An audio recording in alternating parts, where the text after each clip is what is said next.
Φίλες και φίλοι, καλημέρα. Άκουτε την Ελπίδα, την Ορθόδοξη Φωνή στη σύγχρονη ζωή. Στο μικρόφωνο ο Παύλος Παύλου από τη Σαλαμίνα της Κύπρου.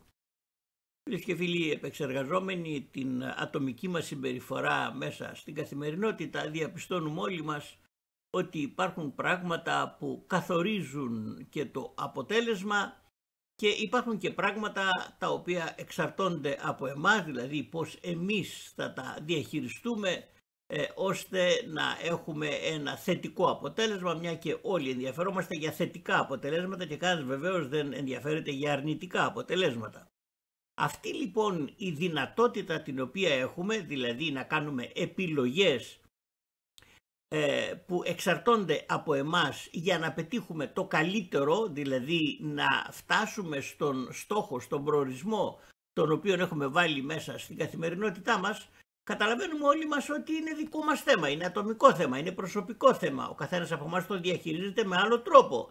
Μπορεί να είμαστε 8 δισεκατομμύρια πάνω στη γη, αλλά ο καθένας διαχειρίζεται τις υποθέσεις του από τις απλούστερες μέχρι τις πιο σύνθετες με το δικό του τρόπο, με το δικό του ταλέντο, με την ειδική του ικανότητα για να φτάσει στο δικό του τον ατομικό προορισμό, ο οποίος βεβαίως δεν συγχέεται με τους προορισμούς των άλλων. Έχουμε εξηγήσει πολλές φορές και είναι κατανοητό ότι εφόσον δεν συγχέεται με τις κατευθύνσεις και με τους προορισμούς των άλλων, αυτό σημαίνει μια αυξημένη ευθύνη για το άτομο που οδηγεί, για το άτομο που έχει τον έλεγχο, τον κυρίαρχο έλεγχο της ζωής του, της καθημερινής του ζωής εννοώ. Άρα καταλαβαίνουμε όλοι μας ότι εκεί βρίσκεται ένα κομβικό σημείο, εκεί βρίσκεται δηλαδή μια περιοχή της καθημερινότητάς μας, στην οποία είμαι απόλυτα υπεύθυνος εγώ, είσαι απόλυτα υπεύθυνος εσύ, και όλοι καταλαβαίνουμε ότι αυτό είναι το κρίσιμο σημείο, το σημείο της ατομικής μας ευθύνης. Έτσι λοιπόν είχαμε δει ότι οι άνθρωποι αναζητούσαν αυτό το στοιχείο, δηλαδή το ρόλο που παίζει η ατομική ευθύνη και από πού προέρχεται η ικανότητα διαχείρισης της προσωπικής ευθύνης. Διότι η προσωπική ευθύνη είναι μια γενική έννοια. Αλλά από πού προέρχεται αυτή η ικανότητα την οποία έχω μέσα μου να διαχειρίζομαι εγώ τα πράγματα ώστε να έχω και ευθύνη απέναντι στα πράγματα. Είχαμε καταλήξει λοιπόν ότι ο καθένας από εμάς διαθέτει μια προσωπικότητα και διαθέτει ο καθένας από εμάς μια προσωπικότητα η οποία δεν αφορά μόνο το σώμα του, δηλαδή την εξωτερική του μορφή, αλλά κυρίως αφορά την εσωτερική μορφή, δηλαδή τις λειτουργίες οι οποίες συμβαίνουν μέσα στο σώμα μας. Και έχω πει πολλές φορές και νομίζω δεν χρειάζεται να το αναλύσω περισσότερο, ότι μέσα στο σώμα μας υπάρχουν χιλιάδες λειτουργίες. Οι ειδικοί λένε ότι δεν τις ξέρουμε ακόμη όλες, ξέρουμε κάποιες ίσως και πολύ καλά, αλλά δεν τις ξέρουμε όλες, μας διαφεύγουν, είναι απέραντο το πεδίο της γνώσης. Αλλά αυτές οι λειτουργίες τις οποίες ανιχνεύουμε, δηλαδή η κυκλοφορία του αίματος, ο τρόπος που το οξυγόνο φτάνει στα κύτταρά μας κτλ. Αυτά είναι το φυσικό κομμάτι του σώματός μας.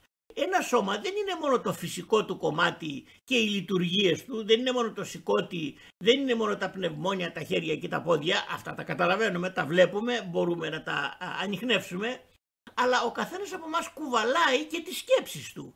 Οι σκέψεις του, οι πεποιθήσεις του, τα πιστεύω του, οι προτιμήσεις του, οι εκτιμήσεις του, όλα αυτά κατοικούν μέσα στο σώμα μας. Προσοχή, δεν είναι κομμάτι του σώματός μας, αλλά κατοικούν μέσα στο σώμα μας.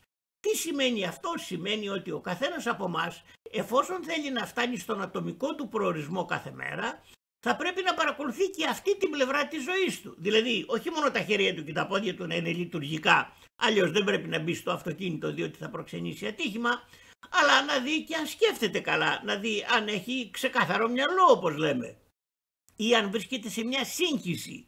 Όλα αυτά τα δυσάρεστα και τα ανατρεπτικά δεν μπορεί να μην είναι στο σώμα μας με την ορατή μορφή, αλλά είναι με τη μη ορατή μορφή. Άρα καταλαβαίνετε ότι το θέμα είναι ακόμα σπουδαιότερο, γιατί αυτή η μη ορατή λειτουργία, την οποία δεν την ελέγχουμε, καταλαβαίνετε ότι παίζει και τον καθοριστικό ρόλο, γιατί αυτή εκτιμά τα πράγματα. αυτή η λειτουργία παίρνει αποφάσεις, αυτή η λειτουργία έχει προτιμήσεις, αυτή η λειτουργία θυμώνει, αυτή η λειτουργία συγχωρεί, αυτή η λειτουργία βλέπει το μέλλον που δεν το βλέπει το σώμα το φυσικό.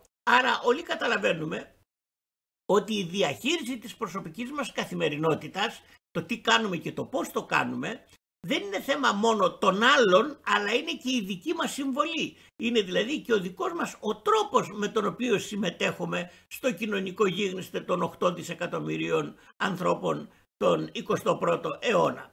Άρα φίλες και φίλοι, καταλαβαίνετε ότι έχουμε να κάνουμε πολλή δουλειά, όχι μόνο στην προσοχή του σώματός μας, για το οποίο άλλωστε εξοδεύουμε τα πάντα, αλλά έχουμε να κάνουμε πολλή δουλειά όσοι ενδιαφερόμαστε και σε αυτό το τομέα της προσωπικότητάς μας. Δηλαδή στις σκέψεις μας, στις εκτιμήσεις μας, στις απόψεις μας, στα πιστεύω μας. Εκεί πρέπει να δουλέψει ο άνθρωπος προκειμένου όσο περνάνε τα χρόνια της ζωής του, της ατομικής του ζωής εννοώ, να συμβαδίζει με το περιβάλλον αλλά να ανιχνεύει και καλύτερα τον εσωτερικό του κόσμο. Γιατί η καλύτερη επίγνωση του εαυτού μας βοηθάει σε καλύτερη επίγνωση και των άλλων παραγόντων. Δηλαδή του περιβάλλοντος μέσα στο οποίο ζούμε, στη δουλειά την οποία κάνω, στην γυναίκα μου, στον άντρα μου, στα παιδιά μου, στις σχέσεις μου. Όλα αυτά είναι εξάρτηση των εσωτερικών μου παραγόντων. Δηλαδή αυτά τα οποία τα διαχειρίζουμε εγώ αποκλειστικά. Και είχαμε δει ότι αυτή η πλευρά της ατομικής μας ζωής, της ατομικής μας καθημερινότητας χρειάζεται τροφοδοσία. Χρειάζεται τροφοδοσία για δύναμη αλλά και για γνώση. Διότι μπορεί να έχεις δύναμη, αλλά τι θα την κάνεις τη δύναμη, πώς θα την εφαρμόσεις τη δύναμη. Άρα όλοι καταλαβαίνουμε ότι δεν είναι μεμονωμένο, απομονωμένο το θέμα, αλλά είναι αναμεμειγμένο με όλες τις υπόλοιπες λειτουργίες του σώματός μας και βέβαια με την καθημερινότητά μας, στην οποία θα εκδηλωθεί η δύναμη, θα εκδηλωθούν οι ικανότητές μου. Έτσι λοιπόν είχαμε καταλήξει στο συμπέρασμα ότι η αναζήτηση του παρόχου ενέργειας, δηλαδή αυτός που μας παρέχει την ενέργεια για ζωή και για δράση, καταλαβαίνετε ότι είναι το κορυφαίο. Γιατί αν έχεις καλό πάροχο και σου δίνει αυτά τα οποία χρειάζεσαι, δεν θα έχεις διακοπές, δεν θα έχεις διαλήψεις, άρα μπορείς να πηγαίνεις το δρόμο σου καθημερινά. Αν πάλι κάνεις λάθη και κάνεις μειωμένης αξίας επιλογών, τότε τα πράγματα θα τα συναντήσεις μπροστά σου. Δηλαδή δεν θα είναι αυτά τα οποία θα ήθελες εσύ να είναι ή προσδοκούσες ότι θα είναι. Και είχαμε δει ότι όλοι οι άνθρωποι μέσα στην ιστορία της ανθρωπότητας, όλοι οι άνθρωποι αναζητούσαν στηρίγματα έξω από τον εαυτό τους. Γιατί τα στηρίγματα του εαυτού μου τα ξέρω ή μπορώ να τα υπολογίσω σε μια περίπτωση, αλλά δεν έχω τρόπο να τα πολλαπλασιάσω. Εμείς βέβαια ανακαλύψαμε τον 20ο αιώνα και τη γυμναστική και τα αναβολικά και τα τούτα και τα κίνα με τα οποία στηρίζουμε τις φυσικές ικανότητες του σώματός μας. Αυτό είναι σωστό. Δηλαδή ο καθένας από εμάς όταν αισθάνεται ασθενής, δηλαδή δεν έχει δύναμη, παίρνει ένα φάρμακο το οποίο θα του καλύψει την ανάγκη, θα βελτιώσει την μυϊκή του δύναμη. Αυτό το οποίο δεν μπορέσαμε να κάνουμε είναι να βρούμε την ψυχική μας δύναμη, αυτό που καταλαβαίνετε ότι ήταν και το μεγάλο ζητούμενο όλων των εποχών, διότι όλοι οι άνθρωποι μέσα στην ιστορία της ανθρωπότητας καταλάβαιναν το θάνατο. Καταλάβαιναν ότι δεν ζούσαν οι προπαπούδες του και οι προγιαγιάδες του, άρα όλοι έχουν πεθάνει. Άρα θα πεθάνω κι εγώ, δεν χρειάζονταν φιλοσοφία για να το καταλάβουν. Όλοι λοιπόν καταλάβαιναν ότι όσο καλά και αν θρέψω το σώμα μου, όσο καλά και αν φροντίσω το σώμα μου, αφού θα πεθάνει στα 50, στα 60 ή παλιότερα και σε νεότερες ηλικίες, δεν πρέπει να επενδύω τα πάντα εκεί. Θα επενδύσω τα αναγκαία. Αλλά θα διατηρήσω και αποθέματα για να επενδύσω και αλλού. Πού? Στον εσωτερικό μου κόσμο. Γιατί αυτός ο κόσμος έχει μεγαλύτερη αξία. Γιατί έχει μεγαλύτερη αξία? Γιατί αυτός κατευθύνει και τις φυσικές λειτουργίες του σώματός μου. Άρα ποιο έχει προτεραιότητα? Προτεραιότητα έχουν οι λειτουργίες του σώματός μου.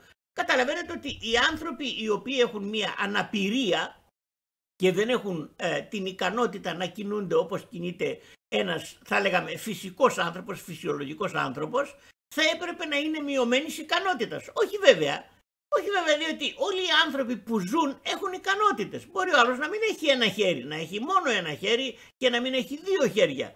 Αλλά αυτό δεν τον εμποδίζει να σκέφτεται, δεν τον εμποδίζει να κάνει υπολογισμούς, δεν τον εμποδίζει να έχει σύντροφο, δεν τον εμποδίζει να ασκεί ένα επάγγελμα που δεν χρειάζεται και τα δύο του χέρια. Άρα το μυστικό που βρίσκεται, το μυστικό δεν βρίσκεται μόνο στην αρτιμέλεια, δηλαδή να έχω αυτά τα οποία χρειάζονται για να κάνω τη δουλειά μου, αλλά βρίσκονται και στον έσω άνθρωπο, στον άνθρωπο της σκέψης, των συλλογισμών, των υπολογισμών. Αυτό το είχαν καταλάβει οι άνθρωποι μέσα στην ιστορία και έστρεφαν την προσοχή τους στην αναζήτηση αυτών των στοιχείων τα οποία ενισχύουν όχι το σώμα μου μόνο, αυτό ήταν αναγκαίο και καθημερινό, αλλά ενισχύουν και τον εσωτερικό μου άνθρωπο προς την κατεύθυνση την οποία εγώ επιθυμώ να οδηγήσω την προσωπική μου ζωή. Φίλες και φίλοι, αυτό είναι το ουσιαστικό κομμάτι της ζωής μας. Προσοχή, δεν εννοώ το μοναδικό, εννοώ το ουσιαστικό. Διότι το ουσιαστικό δεν μπορεί να πραγματοθεί, δεν μπορεί να γίνει πράξη αν δεν έχεις και τα δευτερεύοντα. Διότι δεν αρκεί στο αυτοκίνητο να έχεις ένα καλό τιμόνι και ένα καλό κινητήρα, αλλά πρέπει να έχεις όλα τα απαραίτητα ώστε το όχημά σου να είναι λειτουργικό και να κάνει την δουλειά για την οποία το απέκτησες. Άρα λοιπόν, φίλες και φίλοι, καταλαβαίνετε ότι αυτή η αναζήτηση των ανθρώπων διαχρονικά οδήγησε στην αναζήτηση του Θεού. Οδήγησε στην αναζήτηση πραγμάτων τα οποία δεν είναι ορατά. Και είχαμε τους μάντες, είχαμε τις θυσίες, τα ξέρετε όλα αυτά από την ιστορία. Είχαμε την τέχνη η οποία ανακούφιζε τον άνθρωπο και αναδείκνυε ικανότητες. Αλλά όλα αυτά ήταν στο περιβάλλον, δεν ήταν στην ουσία. Η ουσία μας ξέφευγε πάντοτε γιατί δεν μπορούσαμε να ξεπεράσουμε τα τυπικά πράγματα, τα οποία είναι πολύτιμα, και να περάσουμε στο ουσιαστικό. Τι γινότανε, μας παρέσαιρνε και εν πολλοίς μας παρασέρνει και σήμερα το φαινόμενο. Δηλαδή αυτό το οποίο βλέπουμε και αισθανόμαστε με τις 5 αισθήσεις μας. Αυτό όμως δεν καλύπτει όλες τις ανάγκες μου, γιατί όταν μιλάμε για τον εσωτερικό μου κόσμο δεν τον βλέπω, δεν τον ξέρω, δεν τον αντιλαμβάνομαι, δεν ξέρω πώς θα αντιδράσει την επόμενη στιγμή. Άρα καταλαβαίνετε ότι οι άνθρωποι αναζητούσαν μια άλλη κατεύθυνση, μια άλλη πηγή δυνάμεως, αλλά δυνάμεως και σοφίας μαζί, δυνάμεως και ικανότητας. Όχι μόνο τυφλής δυνάμεως, διότι η τυφλή δύναμη θα σε οδηγήσει στην καταστροφή αν δεν είναι ενσωματωμένη μέσα σε ένα καλό περίβλημα το οποίο θα έχει τα αποτελέσματα τα οποία προσδοκάς. Θα μου πεις, τι να το κάνω το περίβλημα? Προς Θεού, αν δεν έχεις περίβλημα η ικανότητα σου χάνεται. Γιατί δεν μπορείς να την αξιοποιήσεις.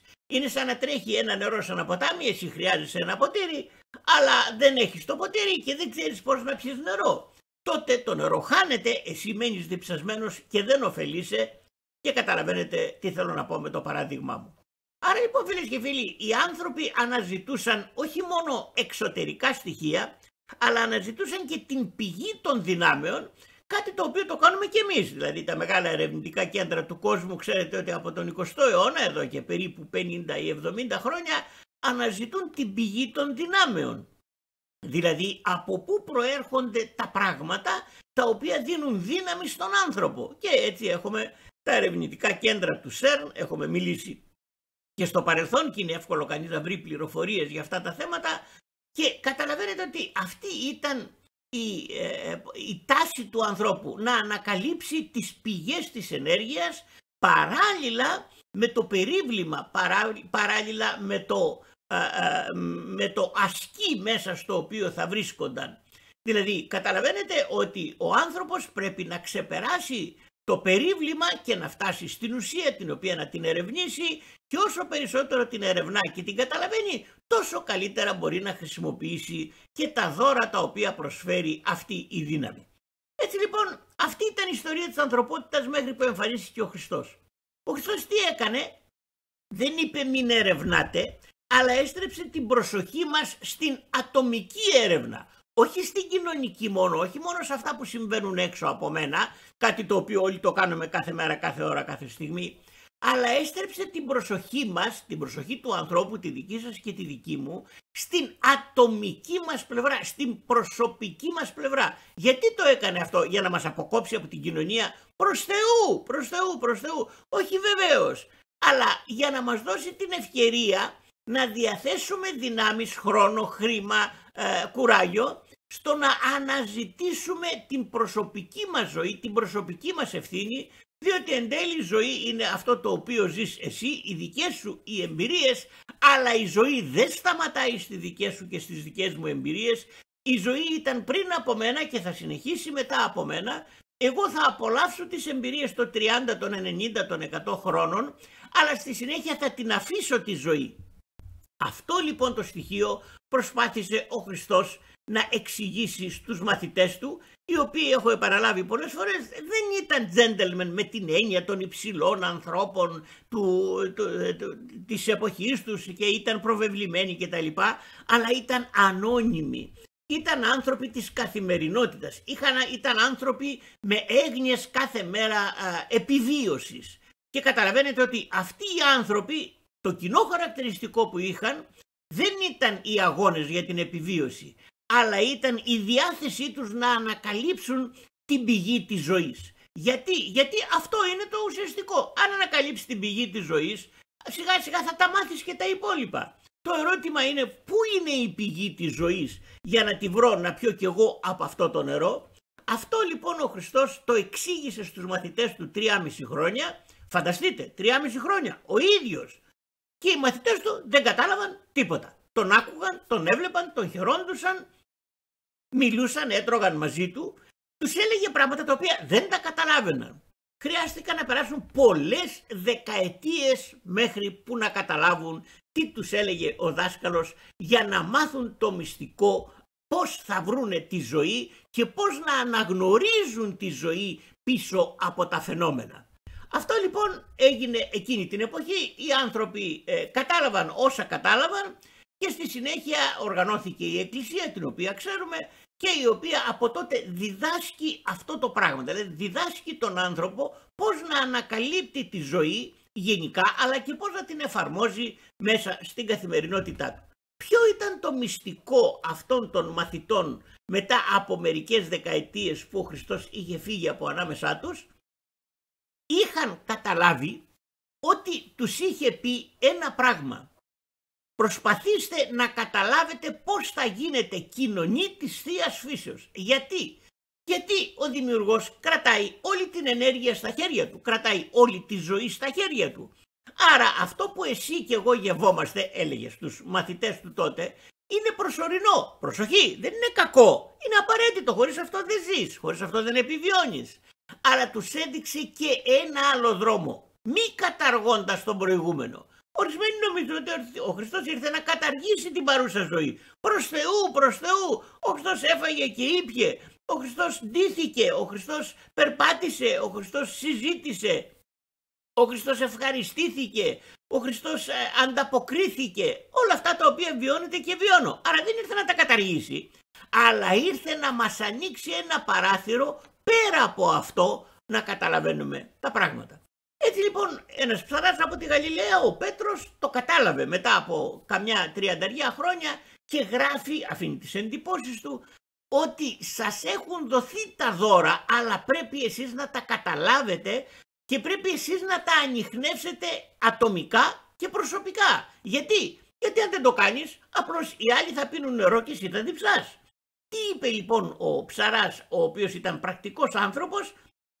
Είπε να ανακαλύψετε δια της επιγνώσεως. Η επίγνωση δεν είναι η απλή γνώση. Η επίγνωση είναι η γνώση που αποκτάτε μέσα και από την εμπειρία. Άρα αρχικά είναι η γνώση, την οποία την ξέρουμε όλοι μας, αλλά όταν πας να την εφαρμόσεις τη γνώση, εκεί τα πράγματα δυσκολεύουν, διότι υπησέρχονται και άλλοι παράγοντες που δεν τους έχεις προβλέψει.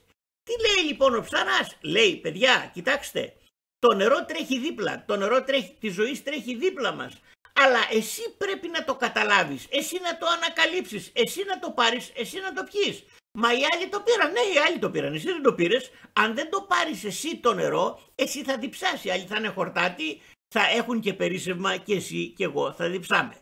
Έτσι λοιπόν τους λέει, δια της επιγνώσεως του καλέσαντος ημάς, δηλαδή με την επίγνωση του Χριστού και με την επίγνωση του Δημιουργού Θεού, θα μπορέσετε να πάρετε αυτά τα δώρα για να γίνετε τι να αλλάξει στη ζωή σας, να γίνετε κοινωνοί της Θείας Φύσεως. Φίλες και φίλοι, επειδή εμείς ζούμε πάνω στον κόσμο 20, 30, 60 ή μερικοί τυχεροί και πολύ περισσότερα, καταλαβαίνετε ότι γευόμαστε, έχουμε εμπειρία από ένα τμήμα αυτού του αέναου κύκλου, δηλαδή από ένα τμήμα της ζωής η οποία κυλάει εδώ και εκατομμύρια ή δισεκατομμύρια χρόνια και θα κυλάει και τα επόμενα εκατομμύρια χρόνια, και ο καθένας από εμάς γεύεται κάποιες εμπειρίες στην επαφή του με τη ζωή. Είτε θέλετε να πείτε για τη σεξουαλική ζωή, είτε θέλετε να πείτε για τα αισθήματά μας, είτε θέλετε να πείτε για την κοινωνική μας συμπεριφορά. Όλα αυτά είναι τομείς της καθημερινότητάς μας που αγγίζουν τη ζωή. Δεν απορροφούν τη ζωή, την αγγίζουν τη ζωή. Και εμείς βεβαίως γευόμαστε αυτό το οποίο γευόμαστε από αυτές τις εμπειρίες. Όμως η ζωή είναι εδώ, η ζωή κυλάει, η ζωή θα συνεχίσει μετά από μένα όπως ήταν και πριν από μένα. Ο Χριστός λοιπόν τι έκανε, εξήγησε και ο Πέτρος κατάλαβε ότι το να γίνεις κοινωνός, δηλαδή να συμμετέχεις σε αυτήν την ζωή, σε αυτό το ποτάμι της ζωής, είναι το κορυφαίο πράγμα. Γιατί μέσα από αυτή τη ζωή, μέσα από αυτή τη ζωντάνια, θα παίρνεις όλα τα ιχνοστοιχεία που χρειάζεσαι κάθε μέρα, ώστε να μην ζεις μόνο δια των άρτων των επιούσιων, των οποίων ούτως ή άλλως όλοι το χρειαζόμαστε όσο βρισκόμαστε σε αυτή τη φύση που έχουμε, αλλά να γεύεστε από τώρα και την άλλη διάσταση της ζωής, δηλαδή της ζωής της Θείας Φύσεως. Προσοχή, ορισμένοι νομίζουν ότι επειδή θα πιστέψουν στον Χριστό θα τα πάρουν όλα και θα γίνουν θεοί κτλ. Ελπίζω κανείς από εσάς που με ακούει να μην είναι τόσο αφελής. Παίρνεις αυτό το οποίο χρειάζεσαι. Πόσο χρειάζεσαι, μόνο εσύ το ξέρεις. Δεν το ξέρει κανένας άλλος. Αυτά είναι τα ατομικά, τα προσωπικά, είναι τα ενδόμηχα, τα εσώψυχα όπως λέμε του καθενός μας, και όποιος καταλαβαίνει το άτομό του, όποιος καταλαβαίνει το πρόσωπό του, καταλαβαίνει πολύ καλά τι θέλω να πω.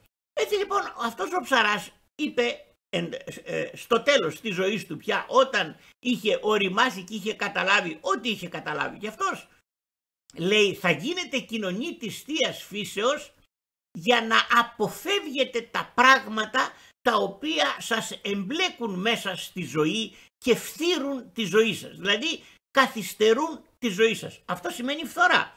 Φθορά σημαίνει ότι διαφθείρω κάτι, καταστρέφω κάτι, αλλοιώνω κάτι, με αποτέλεσμα να μην είναι χρήσιμο, να μην είναι αποτελεσματικό, να μην μπορεί να κάνει τη δουλειά την οποία θέλω να κάνει. Τι λέει λοιπόν ο Πέτρος? Ότι αν γίνετε κοινωνοί της Θείας Φύσεως, θα έχετε την ικανότητα, μαζί με όλες τις άλλες που έχετε, να αποφεύγετε τα στοιχεία εκείνα τα οποία σας οδηγούν στη φθορά και όχι στην ανανέωση. Φίλες και φίλοι, ξέρετε ότι ο άνθρωπος κάθε μέρα κουράζεται, φθύρεται το σώμα του, και ο Δημιουργός έχει βάλει μέσα στο σώμα μας αυτόν τον μηχανισμό να αναπληρώνει τα φθυρώμενα στοιχεία. Δηλαδή τα κύτταρα του οργανισμού μας ανανεώνονται συνεχώς και ανανεώνονται μέσα από άλλα κύτταρα, μέσα από το οξυγόνο, το οποίο μεταφέρει το αίμα και στα πιο ακραία σημεία του σώματός μας, ώστε το σώμα μας να ανανεώνεται. Πιο μυστικό ξεκλειδώνει ο Απόστολος Πέτρος, λέει να γίνετε κοινωνοί της Θείας Φύσεως, γιατί η Θεία Φύση έχει αυτό το χαρακτηριστικό, δεν κουράζεται, δεν τελειώνει η ζωή της, συνεχίζει πριν από μένα, θα συνεχίσει και μετά από μένα. Άρα εκεί βρίσκεται το μυστικό, από εκεί μπορώ να αντλήσω δύναμη, από εκεί μπορώ να αντλήσω όχι μόνο δύναμη που είναι απαραίτητη, αλλά να αντλήσω και τη σοφία να φτιάξω το δικό μου το σπίτι, να αντλήσω τη σοφία να φτιάξω το δικό μου kit, όπως λέμε σήμερα, το δικό μου δηλαδή κουτάκι που θα με βοηθήσει να ξεπερνάω με επιτυχία τις δυσκολίες της καθημερινότητάς μου.